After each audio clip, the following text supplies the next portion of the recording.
Hey, everybody. Thanks for tuning in to this episode of Our Kids Play Hockey. We want to let you know that we have once again been honored with a nomination for the Hockey Podcast of the Year via the Sports Podcasting Awards. And all you need to do to help us is go to ourkidsplayhockey.com and click on the Vote Now button. It asks you a couple questions. You're in and you're out, and you have voted for us for Hockey Podcast of the Year. I want to thank you all for being a wonderful, wonderful audience and helping us get to this stature of hockey podcasting, because we've done it as a family, as the hockey friends and families around the world. Thanks so much and enjoy this episode of Our Kids Play Hockey.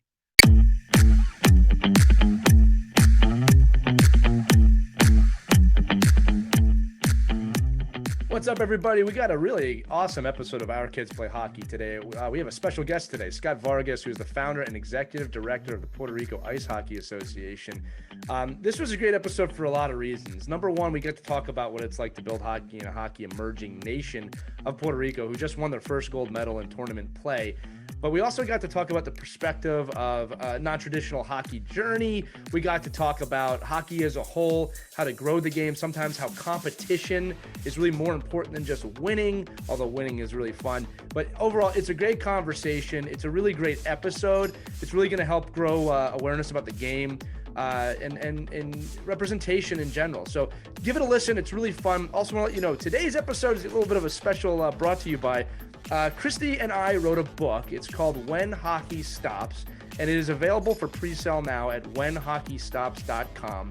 And we wrote this book during the pandemic under the idea that what do young hockey players do when they can't do what they love anymore? So we wanted to create a children's story that dove into that. It's about a young player named Leon who breaks his wrist in a big game of the season. He has to figure out his way back to the game. And we really had a great time writing it. So check it out at whenhockeystops.com. You can pre-order now, get some special gifts with it. We're also going to include a $10 hockey wraparound coupon with all pre-orders. But check it out, see what you think. We'd love your support on that. But above all, check out this episode with Scott Vargas. Really great episode of Our Kids Play Hockey. Enjoy it and have a good day. Hello, hockey friends and families around the world, and welcome to another edition of Our Kids Play Hockey. I'm Lee Elias. I'm joined, as always, by Mike Benelli and Christy Casciano Burns, and we are privileged today to be joined by a trailblazer in the game in Scott Vargas. Scott is the founder and executive director of the Puerto Rico Ice Hockey Association, which is a nonprofit to foster and promote hockey in Puerto Rico, the Caribbean, Latin America, and beyond. And it also houses the management of PR's competitive teams. He is a native of Tampa, Florida, and now lives in Chicago, where he is an innovation manager at Ability Network. Scott played collegiate and professional hockey and is an icon within the sport in Puerto Rico. Scott, it is an absolute privilege to have you with us today. Thank you.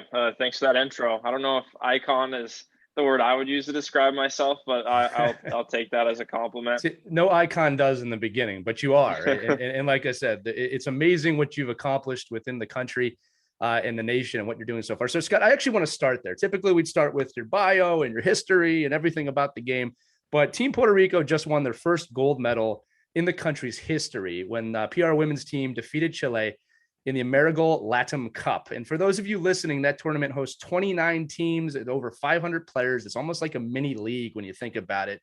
And we've talked with other guests about the feeling of winning, right? The great moments, but we've never had someone on who was there for the first championship in their country's history, the first gold medal ever. Can you walk us through what it's like to have such a historical and trailblazing win for your country? Yeah, for sure. And so to correct, the gold medal game was against Colombia. That women's team was their first appearance. So Puerto Rico had a entry in the Latam Cup in 2019, but that was the men's Division II. First time the women are competing, first gold medal for the nation, like you said. And I think there's a few important things like about that team. Number one, most of the players had never, met each other. Now there were some of the ladies that had, played against each other, with each other in the summer. But they came together for the very first time. We didn't have really any practices, any scrimmages. Nothing like that. They got on the ice for, I think, about an hour the day before the tournament started. Wow. And to see them come together as a team And there was one interview I basically said, like, at the final game, the championship game, some of the girls didn't know each other's names still, right? But at the same time, as I'm watching, I'm on the bench coaching. I mean, they played like they have been playing together for 2 years. I think it was that synergy of coming together and representing something more, right? It's that pride of their heritage. All of these ladies being Puerto Rican and being able to represent their nation. I mean, it's super special. It was a super emotional weekend for me. I mean, I'm not a crier by any means, but I had to like kind of keep it together multiple times there, especially even after they won that gold medal. I had to go play a game myself, so try not to get kind of too sucked into it. But I mean, just the effort put out. I think one of the things that we had as a bit of a mantra through the weekend was, we're going to do it by committee. We had 15 skaters, 2 goalies. Goalies split time in the round robin games. Each played 2. The players, I mean, to put in perspective, we had a mother that was on the team, started playing hockey in her adult years. I mean, she was out there last shift, and I thought that was super important to make sure that we made that change and got her out there, and she was part of that moment and part of that, that important shift at the very end of a game, right? Typically, you think, oh, let's get, top 5 out there. Let's really buckle down, but everybody contributed. So, I mean, you put all those pieces together, and I mean, it just makes it even more special. Not only is it the first gold medal for Puerto Rico in ice hockey, but I mean, just had such a great group of ladies, all whom contributed in every game, really, right? And when I sent a message to the team, we didn't get to meet after the game because some of the ladies had to jet out and get back home. But I said, everybody contributed. Our players that were less experienced, all of them were plus in the tournament. I mean, even had from that perspective better numbers than some of the other girls that had the experience. And if you think about that, that's important because that means when they were on the ice, we played better. And that just shows how well that team came together in such a short period of time. What an exciting moment. And tell me, what kind of impact have you seen already with that kind of trailblazing win on hockey in Puerto Rico and here in the States, here throughout all the young players out there?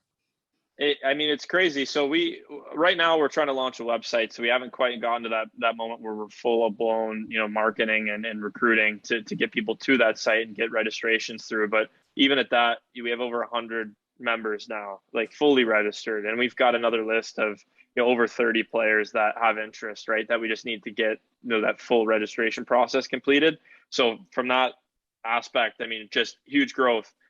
There's been a ton of buzz. I mean, the features, obviously, NHL.com was down there, Sports Illustrated, the Hockey News, they were down there. I mean, featured in those.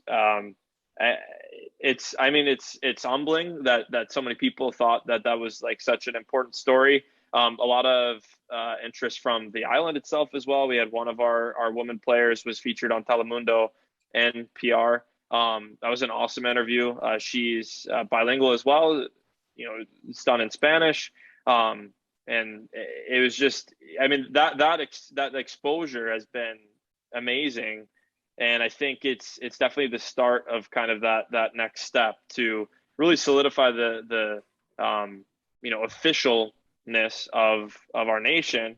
Obviously our goal is to compete internationally. I shouldn't say obviously, I guess it's not a known thing, but we want to compete internationally in the IHF.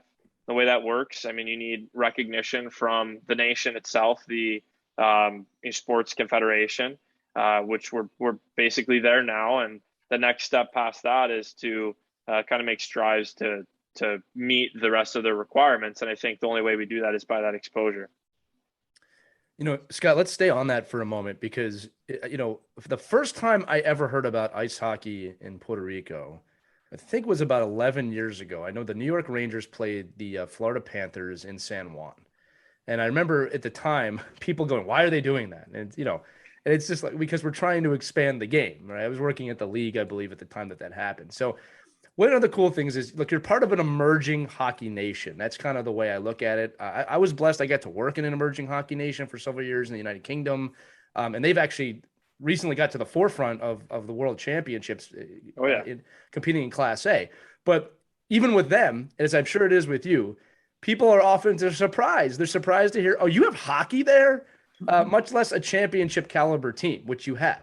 So can you walk us through what steps are being taken to grow the game, not just in Puerto Rico, but obviously the surrounding areas, and what that process is like? Because I really want our audience to understand, like, that statement of like you got to start somewhere is very true, right? And when you think about hockey in the United States and Canada, it's not hard to find players in most places, right? It's not hard to create a team. In fact, the hard part is usually the parents and the politics, right? You're coming from a place where, like you said, this has been great for you because of all the notoriety it's getting, and now people are looking. So what is it like? What do you have to do to grow hockey in a place like Puerto Rico? Yeah, it's a good question. I mean, I got a call a couple of weeks ago. It was someone looking for a jersey for an artist. I have no clue who that artist might be. That would be a good start. That's an easy way to get that exposure, a reggaeton artist. But I mean, past that, I think some people are kind of confused. It's like, okay, well, you've got a bunch of, stateside born, really, players, kids that grew up through the kind of USA Hockey developmental model. At the end of the day, the way I view that is, okay, these players still have pride in their heritage, like myself, right? That's why I'm involved. And by getting as many of those players that are out there, and like I said, I mean, already over 100 players, I would imagine that we'll get closer to 200 by the end of 2022. Wow. And that's just on the stateside portion of players. And by doing that, it kind of makes, number one, other, Puerto Ricans that are stateside, as we say, Boricuas, it says, oh, wow, hockey is now more of an option. It's more of a reality, right? I mean, you typically would tend to go with where you see, where you have that kind of pride, right? So if hockey is on that radar, then I think we get growth in the sport stateside, and then that ultimately is our footprint to launch on the island of Puerto Rico. Now, there's other obstacles. How do we do that? Is it ball hockey? Is it inline hockey? Right? I mean, we're looking to grassroots programs for the island, right? And we want to make those, a little bit more organized, structured. It's not to say that there's never been, an inline hockey game or a pickup game or, ball hockey played on the island. Certainly there has, but we bring some structure and organization to it. And we say, hey, we're backing you as the Puerto Rico Ice Hockey Association. That's a step, right? And I think if we say that with 200 members of people that actually play ice hockey, it's an even bigger step. And if we say, hey, we actually just won a gold medal at the Latam Cup, that's an even bigger step. And that's how I think we start really putting things in motion. And that's what we're going to try to do here in the next 6 months. It's already started. Certainly not going to be easy, but that's our process. I know, Mike, you've done a lot in regards. You've been down to Puerto Rico. You do obviously a lot in floorball and ball hockey. What are your thoughts on this? Yeah, so Scott, your model is funny because we're the reverse in the U.S. with floorball, right? Because in Finland, where you played, floorball is huge. Like it's a gateway to ice hockey in a lot of ways. And when I went down, I actually took a bunch of bags from the Florida Panthers down to Puerto Rico a couple of years ago. And, instantly, we were in Rancon, and that little tiny rink they have down there, which is great. I heard it's on the rebound. Rumor has it, it got pretty beat up down there with the last storm. But I think when I saw the ability for these little athletic kids that just never had held a hockey stick in their hand and instantly within 5 minutes looked like hockey players. I mean, we had a couple of kids out in the playground playing hockey, 3-on-3, cross court. And they look like hockey players because they had all the moves that hockey has with the soccer moves that they had, and the protecting and moving the ball and getting into open space. So I think that growth mindset of saying, well, how do I get, because, the same thing with USA floorball is the same way. When they compete in Finland and Sweden and Norway, they actually compete as USA with all Finnish players that just have U.S. passports. So not really a U.S. team. And I think it's the same idea. I mean, the goal would be to get a fully born Puerto Rican team, right? That all these athletes were homegrown within the country. directly. And I think that's, to start that is to your point, making that first step of saying, well, the first thing we got to do is just expose more people to hockey. And one of the ways to do that, and that's where I think, we've seen that even in the US, right, with hockey, that we've seen that in these non-traditional. I mean, Puerto Rico is a non-traditional market. Maybe California is not so much anymore. Arizona is not so much anymore. Florida is not so much anymore. But now you got this whole other market to go after. I think it's great the way you've structured, trying to go about it. And what a way to start by having a championship to start it with. I mean, yeah. and then to be able to build out from there, where a lot of people are striving to just get, forget about a medal round, just get into any type of a playoff atmosphere to bring exposure to the sport. Yeah, absolutely. I mean, I think if you want to start by maybe I'll get a pen and paper. You can give me the emails of those players you're talking about in Rincon. They were good. Kidding, they were good. They're a little older now, but I'll tell you, it was a really, like I said, I think the biggest thing was, we were laughing when they left, and I don't speak Spanish, so they were kind of talking back and forth. And at the end of the day, the guys I was down there with are like, oh, they're going home telling their parents they just played hockey, and the moms are like, what are you talking about? You played hockey. There's no way you played hockey. It's impossible, right? But that's to us, like, and Lee does this too with the businesses he's involved in. Hockey is hockey.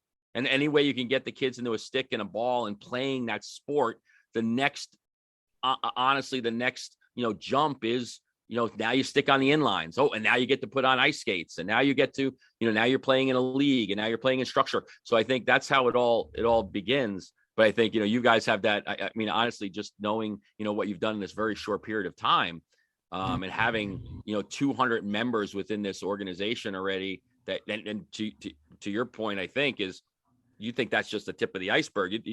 That's only the people that actually know what you're doing.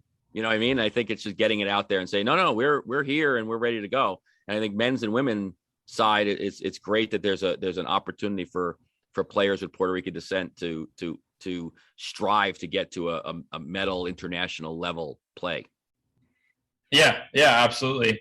And I think it's within reach again. I mean, there's some, pretty detailed key steps to achieve that goal. I mean, we don't feel the need to jump the gun. So, I mean, we haven't even necessarily communicated with IHF yet, because we want to set the foundation first.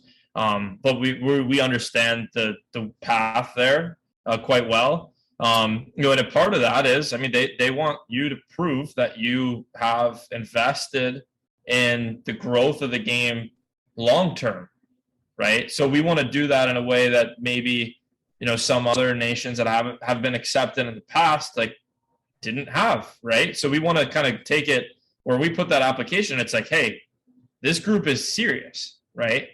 This is no joke. And they've invested already resources into growth of the game in their community. And, that's our goal. So, I mean, exactly like you said, I mean, it's, and I mean, the fact that you went down there, I mean, you could see there, I mean, it's possible. It's just like, how do you create consistency, and how do you build programming where you can keep those players, those athletes, like you said, in that loop where they not only know what's going on with the Puerto Rico Ice Hockey Association, but they have opportunities to compete in the sport. And again, if that starts out as just ball hockey, floor hockey, fair enough, right? It's still a step in the right direction, in our perspective, at least. Hey, listen, anytime you can get off the ice and get in sandals and go to the beach, I'm for that. I'm 100% on board. I'm 100% on board. He's not kidding. He's not kidding, Scott. Mike's done episodes of this show by the water. We've had him pop up with an ocean behind him. So, Scott, I want to take a little bit more of a serious turn here with this question, but we hear a lot about how, hockey is for everyone. And, I think some strides have been taken, but in reality, we have a long way to go with that. And I think something that maybe our target audience doesn't see is how important it is for younger kids to see broad representation on the ice. Now, we've had multiple guests on to talk about this. Bryce Salvador, former captain of the Devils, who's an African-Canadian American. We've had Hockey in Harlem on here. And it seems to be a kind of a common theme that, while it seems most people are open to the thought of this, right? And in my experience, that's true, right? Most people are all about expanding the game. There seems to be a lack of understanding of when a BIPOC kid walks into the locker room, maybe nobody in the room looks like them. That can be a very intimidating moment. I've interviewed players that have said, I don't feel like, I could proverbially let my hair down. I have to be careful. So representation really does matter in this sport. And like I said, it's important for young Latinx kids to see you, to see the captain of the women's team, Jasmine, to see people that look different. That's how we make hockey for everyone. But that's my thoughts. I think it's more important that we hear your thoughts. What do we need to progress hockey to truly be for everyone? Yeah.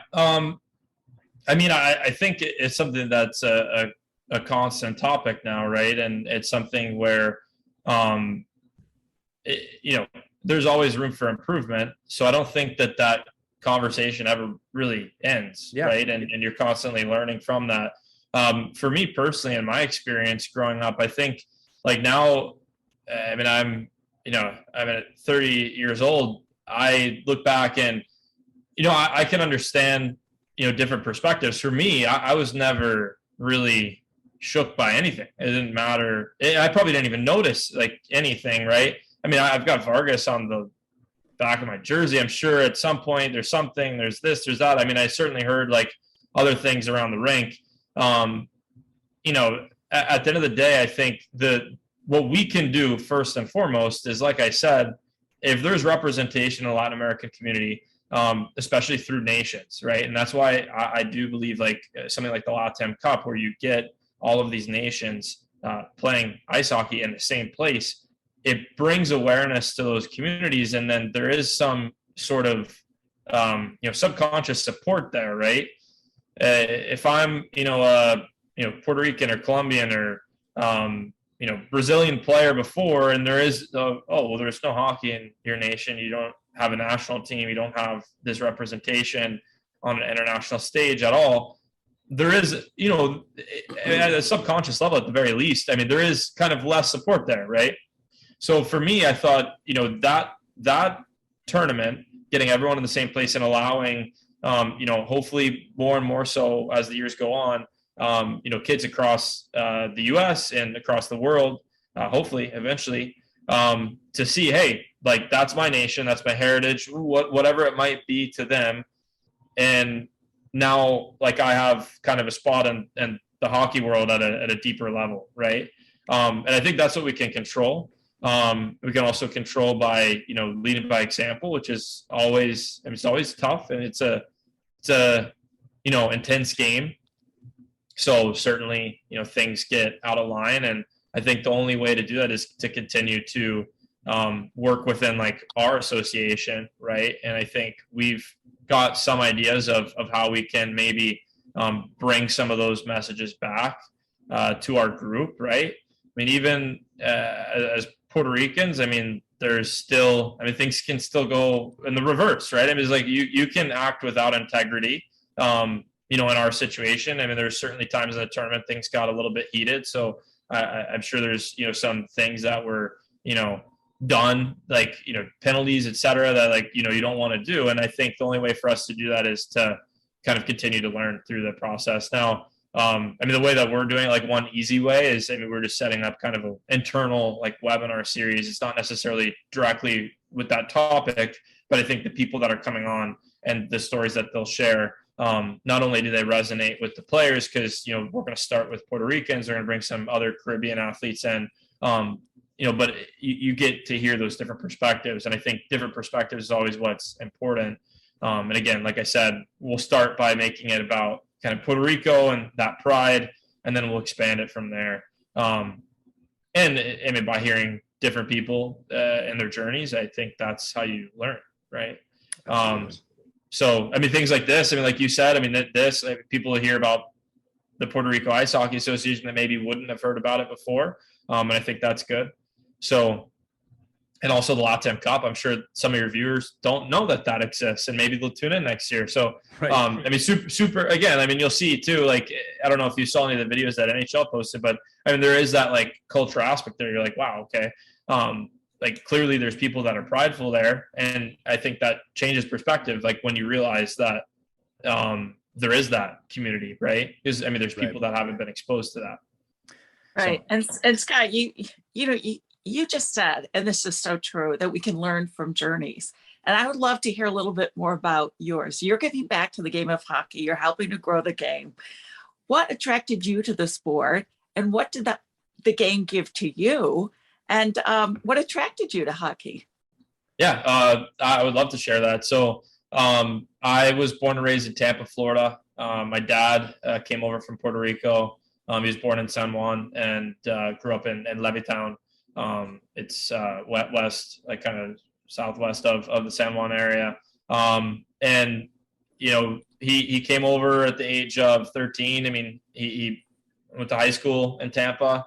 You know, certainly when he gets angry, he has the accent. I don't have the accent. I was born in Tampa. But, you know, he had no clue what ice hockey was. I mean, he certainly wasn't a passion of his. I mean, he was baseball. I don't think I've ever seen him actually watch a baseball game, to be honest, unless we're actually in the seats in a stadium. But so my mom is the one that introduced it to the family. And she's from Pennsylvania.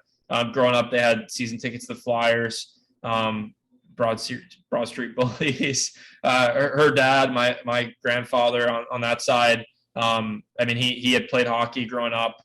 No helmet, obviously, back in the day, the golden days. And that's how we were introduced. Yeah. Now the Lightning came in a year after I was born. So that was by, you know, coincidence, I guess you could say. And from the age of 3, I think is when they got me a stick. And I mean, there's pictures, like I'm in the kitchen, our first house, like slapping a puck around, and I was hooked from there. So I, you know, grew up my entire youth and through high school, actually, which is kind of non-traditional for anyone in Florida that's trying to play in the Tampa area. I actually only played at one rink.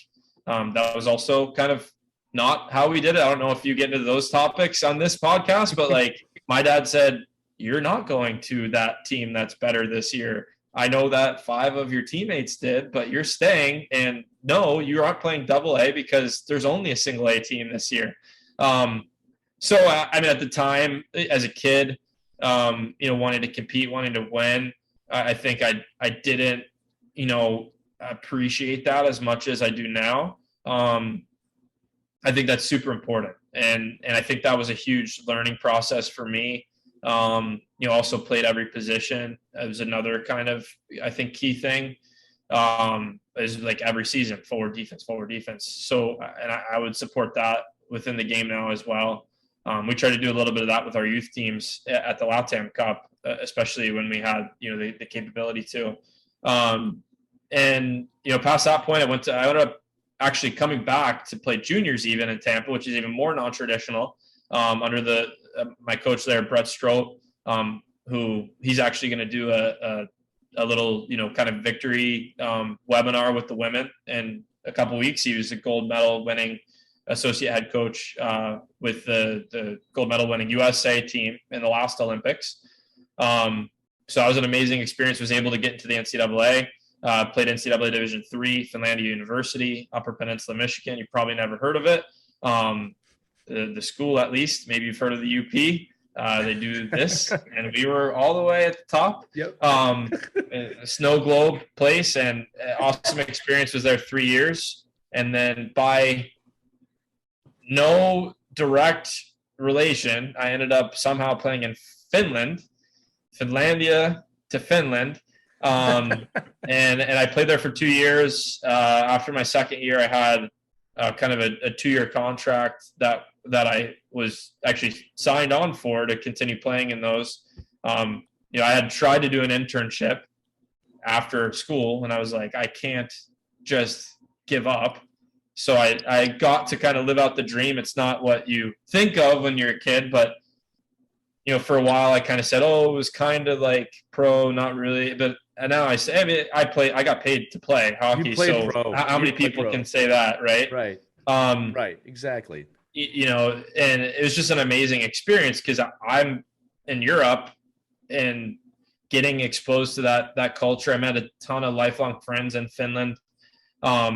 You know, and the only reason I didn't continue play that in that 2-year contract after that second season is because I ran into a startup company. It was a hockey analytics platform. I'm super interested in more things than just hockey. I love business as well. It was a startup. I thought it was my opportunity to say, hey, like I'm gonna take a stab at this, and get some equity and maybe that's a route. And it's kind of like the best of both worlds. So I got to do that for 3 years. I traveled the world in 23 different countries. So amazing experience. It kind of left my competitive years there, but it was unbelievable. And then that's what I kind of was on a hiatus from playing, coaching, etc. I just did that startup company, and then I've been at Ability for a year and like 8 months now, and I got during that time back into it through the Puerto Rico Ice Hockey Association. That was a long-winded answer.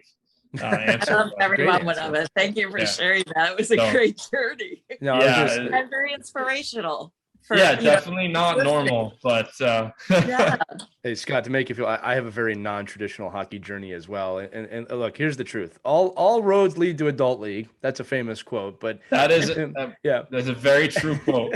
The truth is, it doesn't really matter how you get there as long as you get there, right? And you enjoy the journey. And first off, I love that you went from Tampa to the exact opposite up in Finlandia. It's just the opposite weather up there completely, and then over to Europe. But I think for our listeners, our parents and coaches, look, there is no direct journey to succeeding in this game. We do talk a lot about that, Scott, and this has nothing to do with where you're from or what you represent. The truth is this: is the journey is what's important, and I think we get lost a lot, to be fair, on this. Okay, B, A, triple A, quadruple A, 15 A's, and now you're on a select team. They're going pro. I can't tell you how many kids do that and don't get to do anything, and they end up hating the game because they've been forced down this path. So I saw Mike clapping a little bit when you were talking about, you didn't change ranks. You stayed where you were and you learned, how you utilize your journey, both as a parent, player, and a coach, to be fair.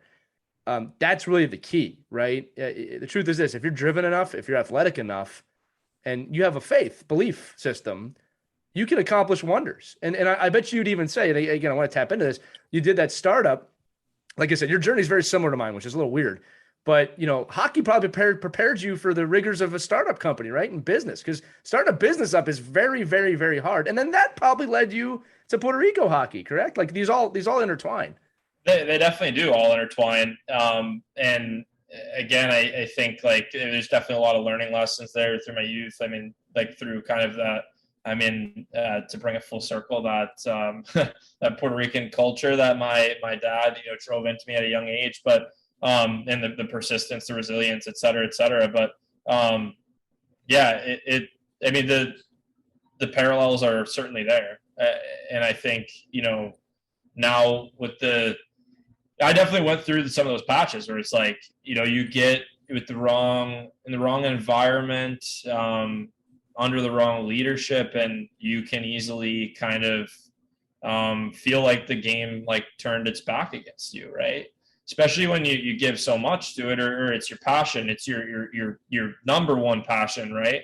And I think a lot of people shared that experience. To be fair, and not just hockey, to be fair either. Right, it's many sports, right? But luckily I was able to each time kind of come out of that, and find that passion again. And like you said, all roads lead to beer league. And I tell you what, after getting that first tournament we played in the Latam Cup 2019, I played Division II. I thought we had 11 players. I think we actually had only 10. Wow. Now that I looked back at some of the film this week. We had 10 players. 4 of them were Vargas's. One of them is my dad, who started playing hockey. He's 33 years old, right? I tell you what, I did that whole journey that I just explained. The most fun I ever had playing hockey at that time was that tournament. That's awesome. Right? Yeah. And now the most fun I ever had playing hockey was this last tournament that we did at the 2021 Latam Cup. So for that to happen, and especially the Division II level, to be clear, it's not. It's not the beer league that I'd be playing, right? It's my dad is playing. He plays C League in Brandon, Florida. He loves the game, but I got to play with them, and the kind of culture atmosphere there, and just to kind of play to to just play, right? And play with pride. And, we didn't win. We got silver medal that year.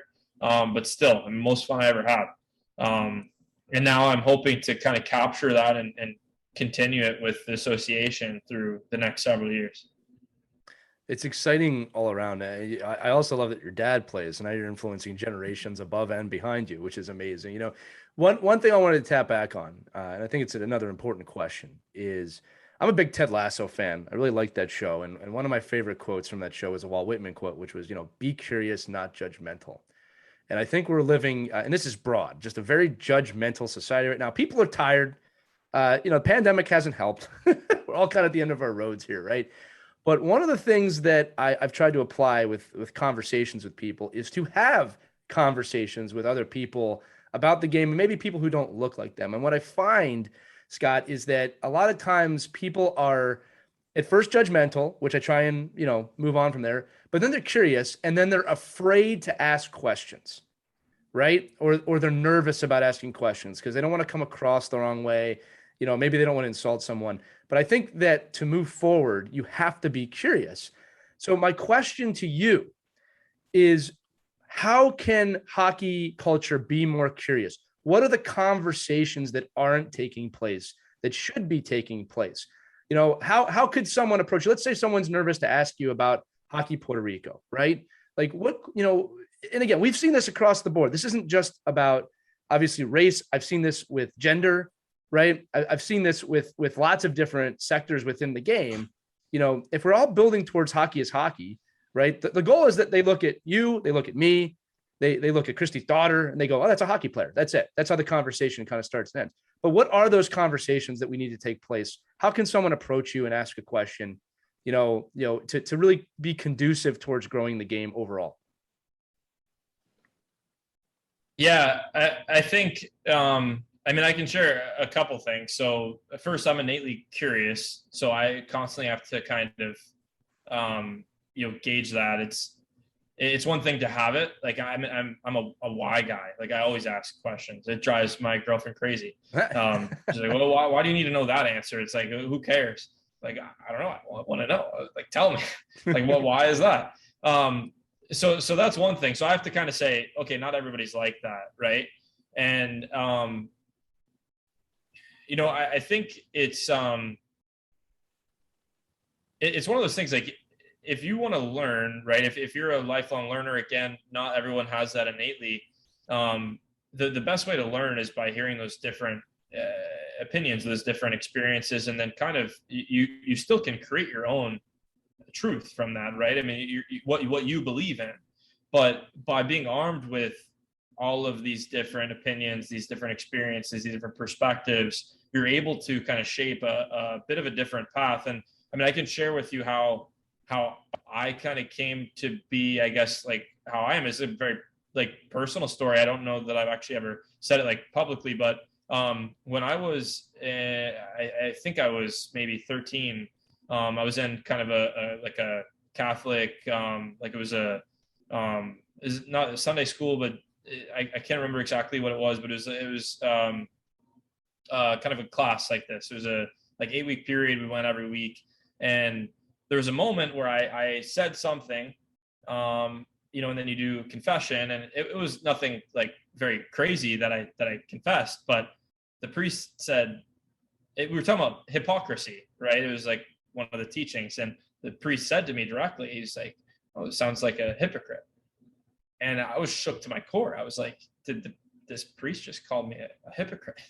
I was like, is this actually happening? I was like, how could I be a hypocrite? I'm 13. I was like, really, like actually kind of, drove inside. And like, of course the effects don't happen immediately, but for me, I think what I became to learn is you have to constantly be thinking like, am I being hypocritical? So I'm constantly in my brain, and I'm not perfect by any means. I don't think anyone is, but I'm constantly thinking like, okay, I've expressed my views, or I've been very hard on someone for this. Am I potentially like, am I changing my opinion? Should I actually have been so hard on that person? Maybe they have a different perspective, right? And I think if each person can come to that realization and through their own journey, right, then I think that's key. Because then you're checking yourself. You're like, wait a second.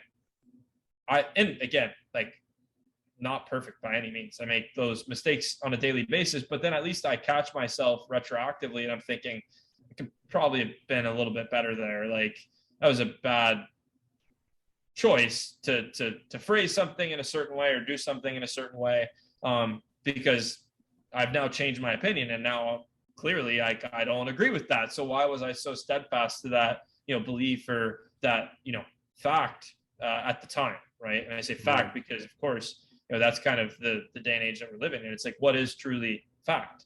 And people are trying to kind of use opinions as facts. And I think that's difficult, right? Because, a fact is a fact and an opinion is opinion. Everyone can have opinions. There's nothing wrong with that. For me, I also grew up in, a family where, everyone was allowed to kind of have a difference of opinion and have conversation and then not get kind of like, carried away with it, right? Like, you can disagree. It's okay. It's healthy. How do you promote that? That's a challenge. It's very difficult to do. I try to do my best. I don't think anyone has that answer though. Oh, you're doing your best. Trust me. The things that you're creating create conversations. And like, Scott, that's a great answer. And I'll tell you why, in my opinion, is that I think we're often as a society, especially in America, preoccupied with being right over thinking, right? And the fear of being wrong will keep someone from doing what you just said, of just questioning yourself. Am I being hypocritical? Like, that fear of being wrong in that question keeps people from even asking the question. And I think that, like you said, you had that at a young age. You said 13 years old, right?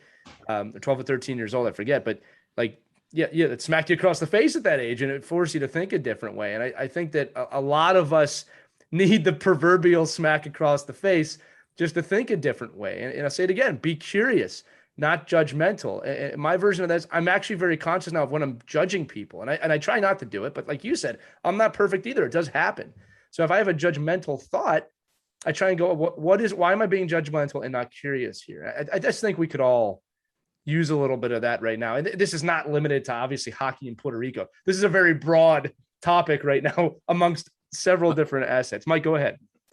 Yeah, no, but I think it does tie into a lot of the stuff that we do, Scott, here on these episodes, is talking about like, what are we doing as leaders? Because right now, whether you plan to or not, you're a leader in this community, right? And you're a person that can go in an ethical way or an unethical way. You could put players in jerseys that aren't Puerto Rican. You could sneak players into, finding ways to compete. You can, go after kids that maybe you shouldn't go after and know that they can't afford to continue to play hockey and have no other path for them. Or there's all kinds of things that come into play when we had this experience just this weekend. With me, I have a coach that was in the building on playing in a different rink. And I don't know, there was some mix up in the schedule and the guy's like, this is ridiculous. He's F-bombing this. He's saying, I ain't staying here. We're getting out of here. We were just in traffic and blah, blah, blah. And then I'm like, well, is that big a deal? The game's in, 10 minutes. It's a different rink. Just go to the rink. And then in like 5 minutes later, not even 3 minutes later, his little 12-year-old goalie comes out and the goalie's like, F this. We shouldn't be going to this. This is ridiculous. And the coach goes, hey, you got to calm down. This is you got, and I'm like, well, what? That's hypocrisy. I said, you were just here, had all these parents and all these kids worked up. And I do the same thing. Like, I yell at if I'm going to demand something from my kids as a coach or as an organizer or as an administrator or as somebody that's leading an organization, then I need to, at my best, try to lead in that way too. And we are going to make mistakes. I find myself catching it all the time that, oh, geez, maybe, if this is really where my core value is for this, why am I going this way? And it is hard. I mean, you talked about, but I actually enjoyed your story about your dad saying, we don't need to go to that other organization. We don't need to go chase something else. I'm happy here. You're happy here. You're performing great. You're being a good teammate. You're trying different positions. I'm sure you got a lot of leadership in there because you were like the veteran all the time, right? It wasn't new kids coming in. And I'm sure there's a lot of kids that looked up to you and your family that's saying, well, this guy could leave or he should leave, or why isn't he leaving? and he's there, and he's committed to the program. And I think we all need that. We need to have parents that are saying, we just talked about this in the last episode, have perspective, right, and have the ability to sit back and say, at 9 and 10 and 11, do I need to go in this path that may or may not help me? And all I know is this path is actually helping me. And I think, and I'm healthy, and mentally and physically. And there's plenty of time for the stress. There's plenty of time to go crazy. And I don't think it's a 10. No, that's great. So cheers to your dad. Yeah. Look, I mean, there are plenty of opportunities to do so. I mean, I got to play on some tournament teams, so that definitely helped, right? It still stuck to our guns, but was able. I mean, there was a year, my last 16-year year, I was single A and triple A. Single A, Central Florida Hockey League, so it wasn't even statewide at the time. It's only in Tampa. And I went and played, the top 10 teams ranked nationally, like the next weekend. So, I mean, if you're going to, right. And then it's like high school's in the middle there. So it wasn't easy for sure. Like, especially when you've got to kind of bring people up. And I don't think I did the best job either, like with, especially that single A team that year. I certainly could have done better, but I think, like, again, having the experience and then, retroactively even looking at that and saying, like, oh, okay, I get it. I get that. Like, that makes sense. Like, okay. And then you can kind of use it, right? Like, even today, I mean, sometimes you're on the ice with guys that aren't as experienced, and I'm not perfect. So sometimes you're kind of like on the bench. You want to be like, effing this and like, give me the puck or whatever. And sometimes I even do, but most of the time I just think, hey, like, it could probably have done better on my side, right? And I mean, most of the time I'm looking at myself. So I think, again, not everyone's built that way, but I mean, I try to kind of do that myself. And then if you lead by example, hopefully there's people that replicate that. And then I guess to your point, like, about just, kind of doing the right thing. I mean, for me, there's kind of a few aspects there that I think are just in hockey in general, like, usually looked past. Number one, I mean, we're a nonprofit, right? So, and we're also using this phrase, grow the game. I mean, so the two things we're doing is nonprofit. So, I mean, this is not for profit, right? There's certainly some teams there. They pay the coaches, blah, blah, blah. Look, I thought I was going to do 3 teams. I ended up with 5 teams. I did it myself. I thought the first year was important for me to, like, learn every single aspect of it so that the next year can bring in help and really understand the intricacies of that entire process. Was not easy. I mean, could have been high stress. I don't think I really let that get to me. But, again, no profits being taken. I mean, no money's being taken out. And I think that's something that gets way carried away in hockey. Second thing on grow the game. I mean, we're not just doing Puerto Rico, and even the association, the corporation of our organization, it's to grow the game in the Caribbean as well. Right now, not to say that we won't try to do it outside of the Caribbean, but the Caribbean is our backyard. And we're trying to say, hey, like, there are nations, Haiti, Dominican Republic, Cuba. There's a ton of Cuban ice hockey players, really. And they don't have formal, or, they have pieces to that puzzle, but they don't have formal, like, ice hockey teams yet. So we're saying we'll do Team Caribbean across the board and bring people in and give them an opportunity and then help them launch their nations. Basically create our competitors, which, again, I think that's a positive thing. I mean, we get then more competition locally. We don't have to go to Europe. We don't have to go to Asia, et cetera. So that's that. And then, I mean, the other piece to it is I see a ton of times still today, it's like everyone in hockey, maybe sports in general, it's like, I could do that better. And instead of it just kind of collaboration occurring, it's like, I could do that better. So I'm just going to do my own thing. I'm going to create my own organization. I'm going to create my own, tournament team. I'm going to create my own camp. I'm going to do this, that, the other. I'm going to do my own clinic. And it's just all this competition. But what is the point? I mean, if it's for profit, fair enough. I mean, you got to run your business. But, like, if it's for the reasons that you generally cite, it's like, oh, we're going to do things better. Our association is going to be this, that, and the other. Well, you're competing with the players, basically. I mean, if it's for the players, I mean, generally speaking, you should find a way to have that collaboration and sure, influence the heck out of that organization to be better, but does it really help the players if you're just bringing up another, group and just they're tug and pull like across the board, right? And again, I could have easily gotten trapped in that, to bring this back to the point about my father making me play the same rink, but I didn't, because I didn't have a choice. So, I mean, I think that's another thing where, like, for example, I mean, we could go and within the association, I mean, we could like create an event, for example, but like, what's the point? I mean, there's events that are created, like, let's work with those events. Right. Maybe we create another opportunity at a different time, like 6 months out from that period. So there's 2 opportunities, right? I mean, that's what I believe in, at least. I think it's something you can do to help the game, like, persevere past those, differences of opinion, right? So Scott, you're in the path. If you look at like Team USA women's, right?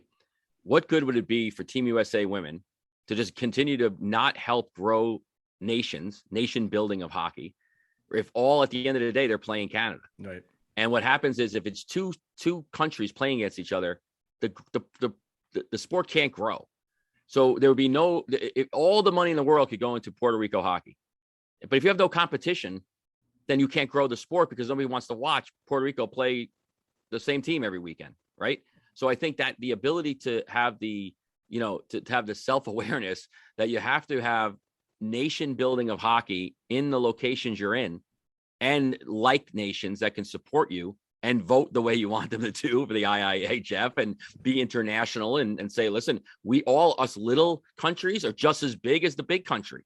We get the same vote. One vote is one vote is one vote is one vote. So how do we get Malaysia and Cuba and whoever it is, getting more teams only helps all those small developing countries. And that's why that's my personal opinion, why, USA hockey women's can't grow and women's hockey can't grow as much, because they only compete against Canada. There is no other competition. In the finals, it's, US playing Canada again. And people, there's no flavor to that. There's no excitement to that. Maybe for the small little world that's watching it, but for the big world, all of a sudden somebody wants to say, what? Puerto Rico's playing who? Like, they're, how is that possible? Like, how do, and then that's how you get the conversation started. And I think that's where, now the nations working together help grow their own niche and where they want to be. Is Puerto Rico going to be USA women's hockey? It's a really high mountain, but could they be this whole other subset of hockey that gets to compete into what you just did, having a tournament? How many teams are in the tournament? Women's teams or men's? Women's was we had some that couldn't come for COVID. I think it was, if I'm not mistaken, 6. Yeah. So think about that. I mean, in 2019, five. It might have been 2. Right. And now it's 6, and maybe it's 12. And then and then if you're collaborating and working together, it's bigger, and having, support in South Florida, where you're getting the rink to support it. You're getting that community to say, well, we have to support this, because these are hockey fans. Like, these are people that are going to buy hockey jerseys. These are people going to be watching NHL Network. These are people they're just exposed to the sport. But at the same time, we could all give this whole nother community to hockey that wouldn't normally get it. So I think it's just I personally think that's, the way you're going about it and the way you're growing it is it almost becomes a blueprint for how can we have successful programming? Well, we build all of us, and we're going to maybe, we're going to revel in the fact that maybe Puerto Rico doesn't win next year. If another team wins, for the good of the sport and the good of our community, it's maybe better.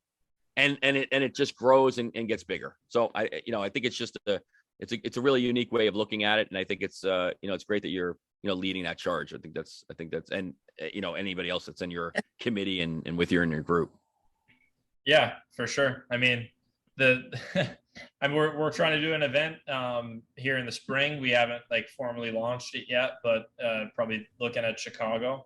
And, again, I mean, it would be awesome if we can do, Puerto Rico versus Team Caribbean there. We would kind of really field both teams, right? But then again, we're giving not just opportunities to the 2 Team Caribbeans we had at the Latam Cup, because we had a U16 and a U12. We'd be, growing that to match the number of teams that we play. So if we got 7 teams, they've got 7 teams. And all of a sudden, you've got a pool of, twice as many players that are there for the same, reason. I mean, they're representing, in the Team Caribbean case, certainly they're representing multiple nations, which is kind of even more powerful, right? Like you said. So yeah, I see no, and we want to win still, clearly, right? But like, if you don't, you can't say like, oh, like we want to win, and then it's like, oh, but we're not gonna like make sure we have the best competition. So you want to beat the best. It's just like the teams. I walk into the rink and we find out, oh, they're missing their best player and their goalie's not even a goalie. We can win this game. Right. I'm like, you really want to play this game? I just had a great conversation. I remember being in a men's league game and the goalie wouldn't show up. Like, hey, we get the forfeit, we get the win. I go, what the hell is that?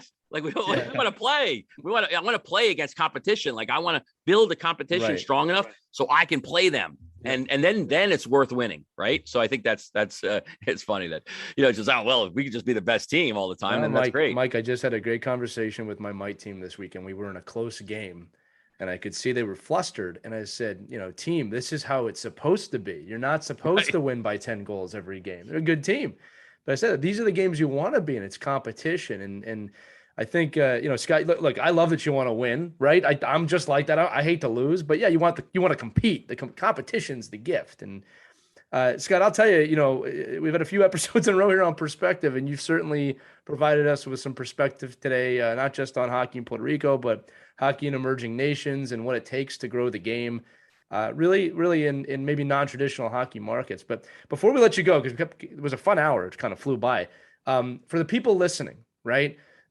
Where can they get more information? If there's families out there listening that have the background that's correct, or people that even just want to volunteer to help, where do they find more information about you and what you're doing?